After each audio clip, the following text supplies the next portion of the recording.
and welcome to Men's Fashion Insider's season-ending Best Of episode. Today, Phaedra and I have come to Le Bon Marché, which has opened up its doors to us for this special edition of Men's Fashion Insider, and as it celebrates its 160th year anniversary of excellence in international fashion.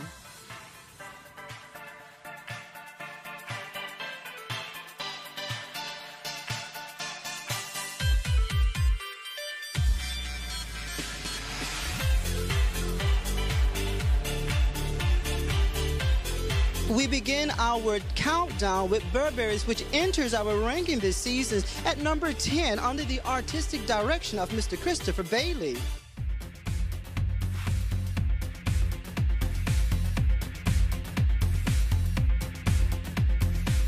I really love the fact that he injected some rock and roll into country. He had these amazing umbrellas, and on the handle he sort of created these gold studs. Some really fun details like that, and I think that he also changed the silhouettes. He also cropped some jackets. I think we saw these very padded jackets coming out, what we'd like to say they're very country, so it's country chic, country rock, infused with sort of like a 60s English silhouette, like double breast suits, they're very tapered, very narrow silhouettes, very elegant again, but I think he made it fun. He put gloves on with gold studs, and I think he just rocked it up enough to give it a real edge. I think with these things, they're just touches. You need to twist a collection and you need to give it some fun, and I think people are looking for inspiration at the moment, and I think that Burberry is leading the way for inspiration just enough. I mean, you don't want to frighten off the customer, but with 3 labels like, let's say for Burberry Portsmouth, and then you've got Burberry Brits and Burberry London, 3 labels. I think that Burberry is the creative side, and then these ideas filter down into Burberry Brits and into Burberry London. So I think it's a good balance.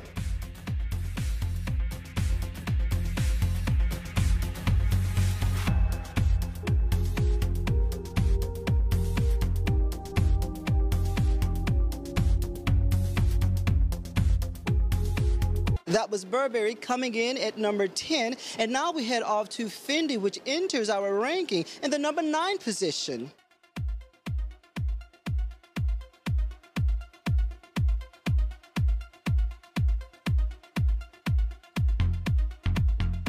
This is a presentation that we decide to show in a static way, because it's really about craftsmanship. It's really about craftsmanship and new technologies mixed together.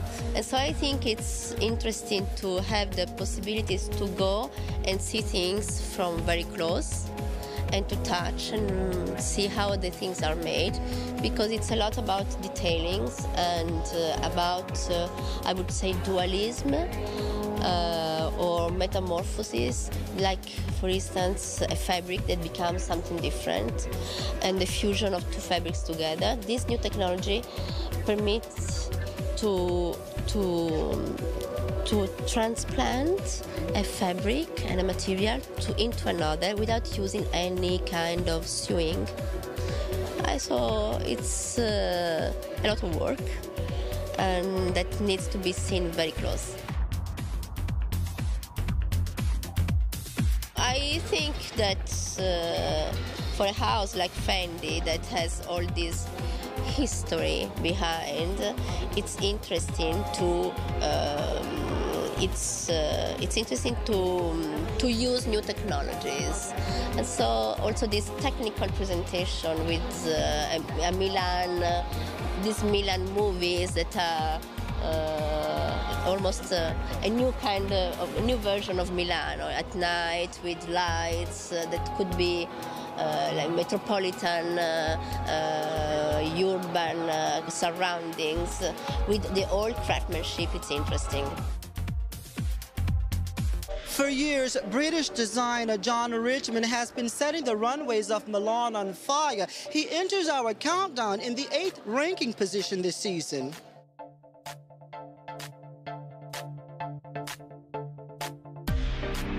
It's taking things very English, but making them very international. You know, it's not an English collection.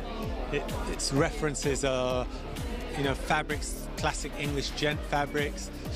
But then, if you know, there are other parts using lots of modern technology. You know, the great possibility now with the use of lasers, with the use of digital print, to work on finished garments. You know, so you make the whole piece, and then you can work on top. And it's very. This wasn't possible 4 or 5 years ago. You know, the technology was just developing. It's a little bit like the 60s. The 60s is really defined by the fact that there was polyesters and new fabrics, so people created new shapes with them. And you look at the 60s and you go, that's 60s. And that was not forced upon the designers, but the designers were able to do it because of these new fabrics. And I think, you know, now you'll probably look back in 5, 6 years and say, there was a look there because of new technology, people able to do new things. I saw something for the first time this week, was that John Richmond produced a collection not only for winter, but he produced a collection that was also suitable for autumn, which is the first time I've seen this week, in fact, during Fashion Week, which is actually an amazing collection to see.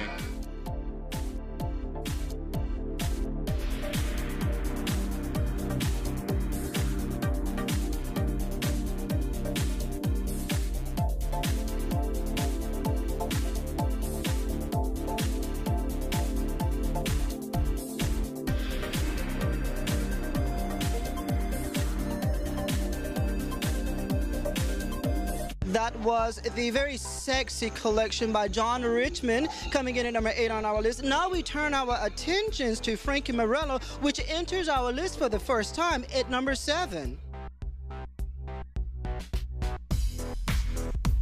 This collection is a collection of the metamorphoses. It's like a trip between east to west, and a sort of metamorphosis between the Occidental consumism to the Oriental, I don't know, ascetic way. But I think we have a vision of the fashion system in this moment, and we think we have to see this system with the right distance, you know. So we think that the most important thing to do is to build everybody, ourselves inside, not outside, you know. So the clothing are something more that need to us, but the important is to build our consciousness, you know.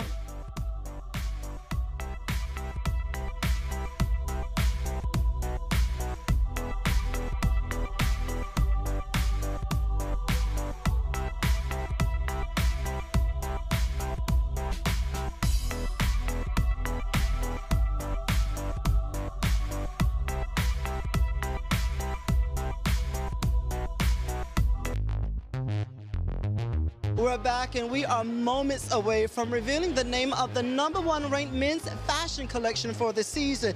This time we had such a very difficult time to determine our top 10 list because we had so many different houses this season presenting such strong collections. But there are some to which we would like to give honorable mention to, but did not make the official top 10 list. Among those houses are Joseph Abud. He presented a great collection at the Toronto Fashion Week. Then there is the Spanish designer Roberto Vernio, who presented an amazing collection in Madrid. Unfortunately, Roberto's collection was a bit too short to be able to make the official top 10 list, but next season we hope he shows more so we can get him into that top 10 official ranking. Then, of course, there is Ermelo Gildo Zena in Milan. They presented a spectacular collection. I love what Anna Zena has done to infuse new energy into the collection, adding new layers into the universe of the Zena man. Then we head on over to Junkie Styling in London. They had an amazing collection this season where they have shown us how it is possible to take something old